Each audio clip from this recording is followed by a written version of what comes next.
It's been an interesting couple weeks for OpenAI. They've really sort of lost a lot of the trust of the general public who's paying attention to what OpenAI is doing. I mean, who needs to watch drama on TV anymore when the most fascinating drama on the planet is happening over at OpenAI and in the general AI world right now?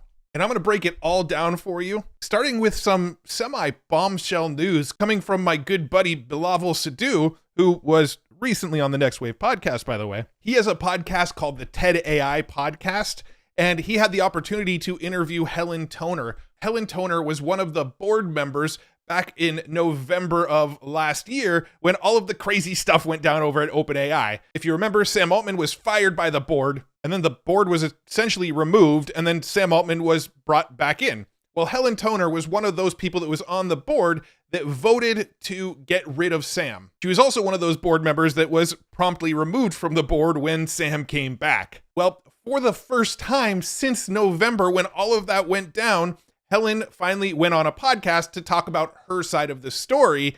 And probably one of the most interesting parts of this conversation was this bit right here. To give a sense of sort of the kind of thing that I'm talking about, is things like, when ChatGPT came out, November 2022, the board was not informed in advance about that. We learned about ChatGPT on Twitter. So according to Helen Toner, the board at OpenAI didn't find out about the launch of ChatGPT until they read it on Twitter. Now, I find this really interesting because at the time, the board consisted of 6 members. It had Sam Altman, the CEO of OpenAI, Greg Brockman, the president of OpenAI, Ilya Sutskever, one of the lead engineer scientists at OpenAI, and all 3 of these people definitely knew ChatGPT was coming out. And then you had Helen Toner, Tasha McCauley, and Adam D'Angelo, 3 people that didn't actually work at OpenAI but were on this board. So it wasn't really that the board didn't know ChatGPT was coming. It was more that half the board was unaware that ChatGPT was coming, and the other half never told them about it. The other thing that's interesting that's pointed out by Sean Ralston here, who does OpenAI API dev support, he says, this is ridiculous. ChatGPT was well known, tested, and the API was being used by many vendors and third-party chatbots. So the GPT-3 technology underneath ChatGPT was already being used by a lot of companies, including some really big ones like Jasper. 8API here points out it was a research release of a literal GPT-3 wrapper of an API that Jasper had been using publicly for like a year. There was no new model, no new counterpart, no new contract signed, no obligation entered into. So the idea here that these guys are trying to point out is that maybe the whole board wasn't aware of the date that ChatGPT was going to be launched, but they were definitely aware of the technology and how it worked, and there was already some of this technology being used in the wild. And when ChatGPT first came out, it was meant to be a research preview. I don't believe OpenAI expected millions of people to jump on board within weeks of its launch. So I do want to sort of disclaim that just to give a little additional credit to the OpenAI side, but still it does sound like at least half the board was intentionally left out of the loop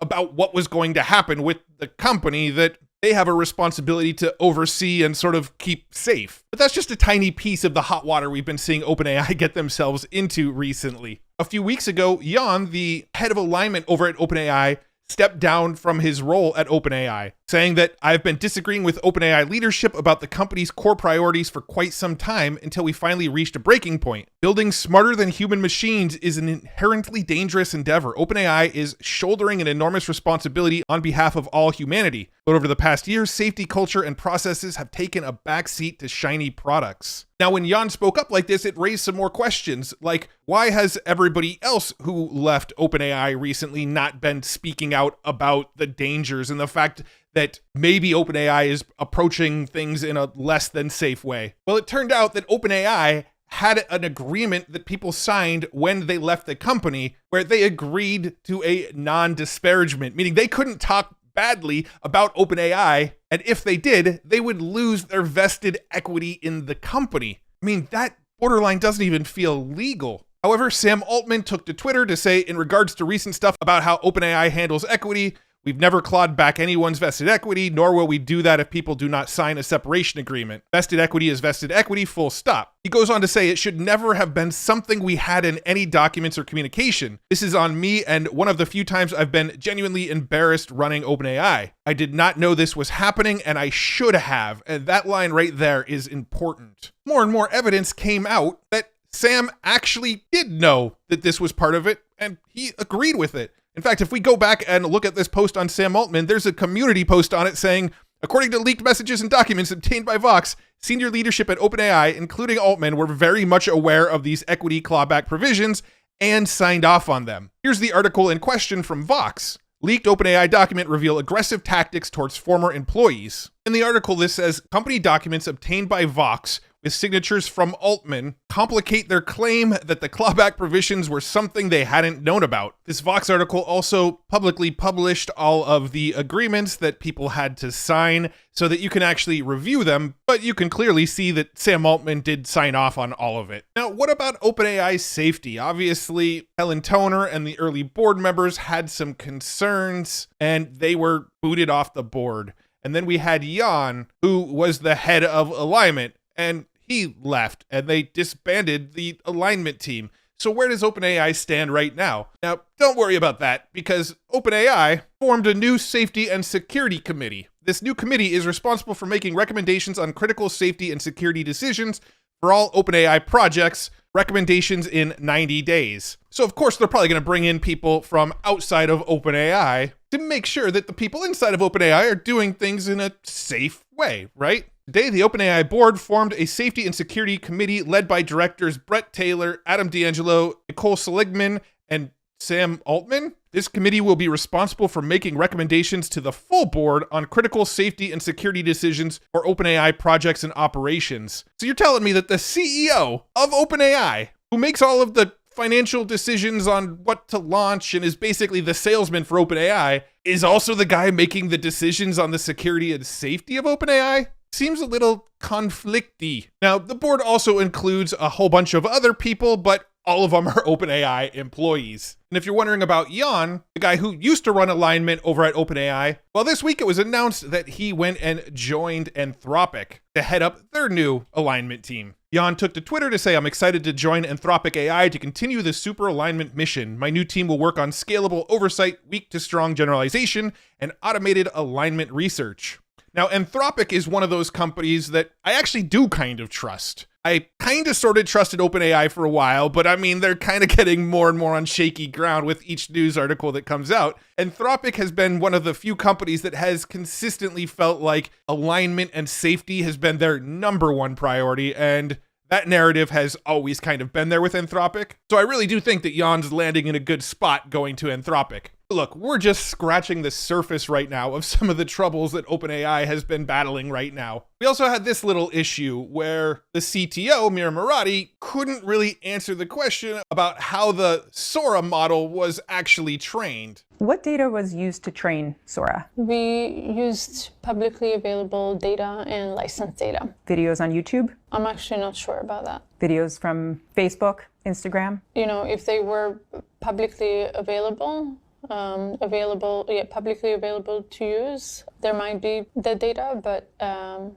not sure. Yeah. I'm not confident about it. What about Shutterstock? I know you guys have a deal with them. I'm just not going to go into the details of the data that was used, but it was publicly available or licensed data. Well, as it turned out, according to this article from the New York Times, OpenAI transcribed over 1 million hours of YouTube videos to train GPT-4. Now, this isn't referencing Sora. Mira was being asked about Sora. This New York Times article is saying GPT-4 was trained with YouTube videos, but I don't think it's too much of a leap to assume that if they're willing to train GPT-4 with YouTube videos, they were probably willing to train Sora with YouTube videos as well. And then we have the Scarlett Johansson issue that's recently popped up after the GPT-4 Omni demo. Scarlett Johansson actually hired a lawyer to deal with OpenAI because she believed that OpenAI used her voice without permission to create the Sky voice model for GPT-4o. Johansson said she hired legal counsel and said OpenAI reluctantly agreed to take down the Sky voice after her counsel sent Altman 2 letters. The OpenAI team put up a post over on the OpenAI blog saying how the voices for ChatGPT were chosen. He claims that they hired different voice actors and never intended to make it sound like Scarlett Johansson's voice. You can see here the voice of Sky is not Scarlett Johansson's, and it was never intended to resemble hers. We cast the voice actor behind Sky's voice before any outreach to Miss Johansson. Out of respect for Miss Johansson, we have paused using Sky's voice in our products. And the fact that he says it was never intended to resemble hers is what I find interesting, because if it was never intended to resemble hers, why did Sam tweet just the word her 24 hours before the GPT-4o event? Obviously, he was referencing the movie Her, which was about an AI that was voiced by Scarlett Johansson. And if he never intended it to sound like Scarlett Johansson, why did he reach out and ask if she would voice it in the first place? It's just not adding up. And now, if we go all the way back to November 17th, 2023, when OpenAI announces a leadership transition, the reason given for firing Sam Altman was that he was not consistently candid in his communications with the board, hindering its ability to exercise its responsibilities. And I think given everything that we've seen over the last few months, this is starting to make a lot more sense. Half the board was left out of the launch of ChatGPT. The alignment and safety team was disbanded, and we found out that if you worked for OpenAI and decided to leave, you were contractually obligated not to talk bad about OpenAI or potentially risk losing your vested equity. And then you have Sam Altman saying he didn't know that was in there and he feels embarrassed that it was, but he signed all of the paperwork that allowed that to happen. Either he's not being candid about knowing that that was in there, or he's not reading the agreements that he's putting his signature on. And when OpenAI does decide to go and create a new safety board, they actually put Sam and other team members from OpenAI on this safety board, which really feels like it should be an outside counsel kind of situation. You probably want a third party that doesn't stand to profit from the technology, right? Because if the people that stand to profit from the technology are the ones going, yeah, it's safe, trust us, there's kind of a conflict of interest there. We also know that OpenAI trains on a lot of data, and they're very sort of ambiguous about where that data comes from. And then you have the Scarlett Johansson issue where they're claiming that it wasn't supposed to be Scarlett's voice, but almost all the evidence points to they were trying to replicate what people saw in her, which was Scarlett's voice.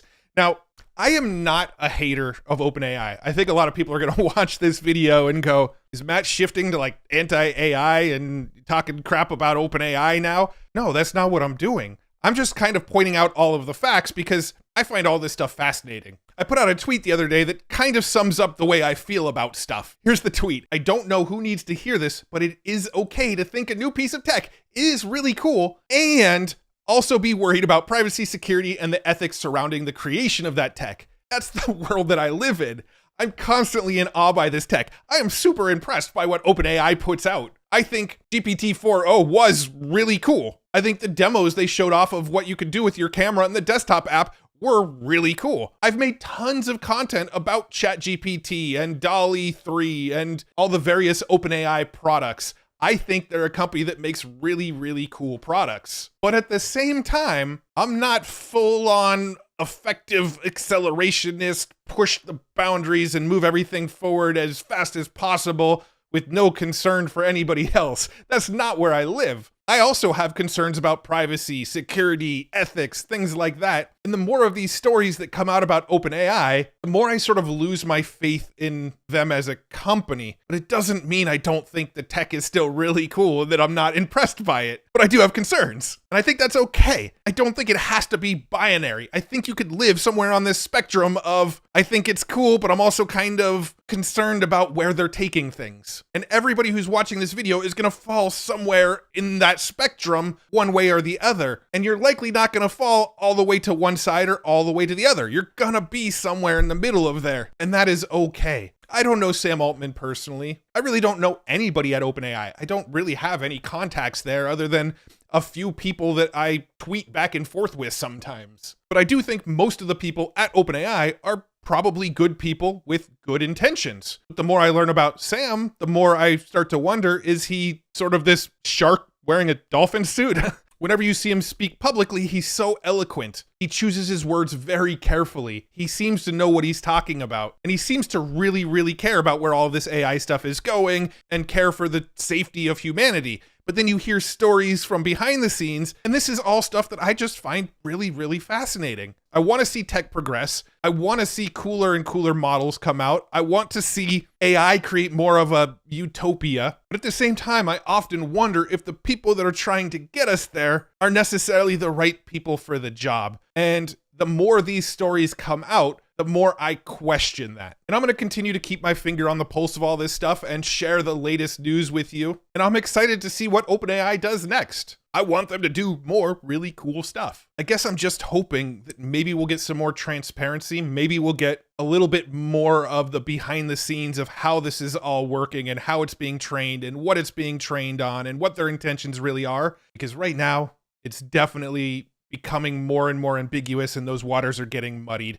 And I'm just going to leave it at that. I can sort of rant and ramble about what's going on, but it's a really crazy story right now. And I'm going to keep my eye on it and share more of what's going on as I learn about it with you. And if you like videos like this and you want to learn more about AI and what's going on in the world of AI and get some tutorials and learn about cool tools in the AI space, like this video and subscribe to this channel, and I'll make sure more videos like this show up in your YouTube feed. And if you haven't done it already, check out futuretools.io and sign up for the free newsletter. I'll keep you looped in on just the most important news that you need to know and the coolest AI tools that I come across. It's totally free to join. I'll also send you free access to the AI income database when you sign up. And when you sign up, you'll also be entered to win in our monthly giveaways. This month, I'm giving away an Insta360 X4 camera, but every month I'm going to be giving away cool new gadgets and access to software tools and things like that just for being a subscriber. You can subscribe by checking out futuretools.io.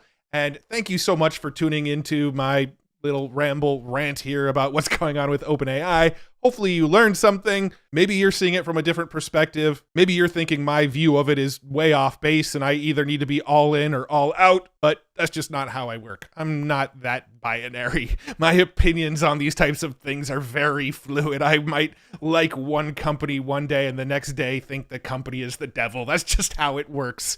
I don't hold on to opinions too strongly, and my viewpoints can be changed all the time based on new information that I learn. And as I learn new information, I've sort of made it my role to try to turn around and share that information with you. So hopefully you appreciate it. And if you do, again, like, subscribe. Appreciate you. See you in the next video.